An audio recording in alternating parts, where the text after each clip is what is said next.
Assalomu alaykum, hurmatli Prezidentimiz Shavkat Miromonovich Mirziyoyev. Siz mening videomni ko'rasiz degan umiddaman.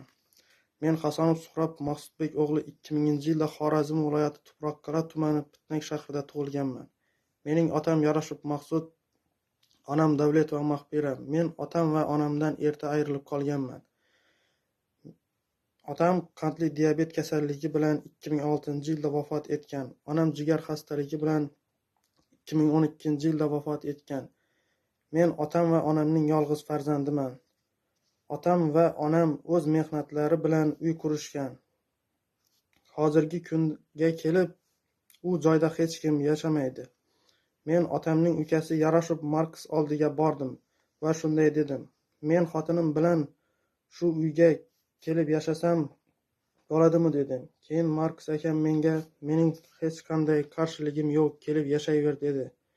Keyin men qo'shnilarimdan ham so'radim.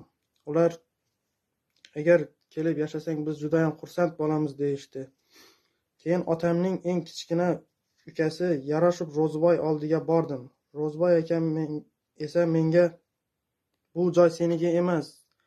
Sen menga o'z tarixingni yozib kel" deya do'q-po'pisa qildi. Men sizdan shuni so'raymanki, menga amaliy yordam berishingizni so'rab qolaman.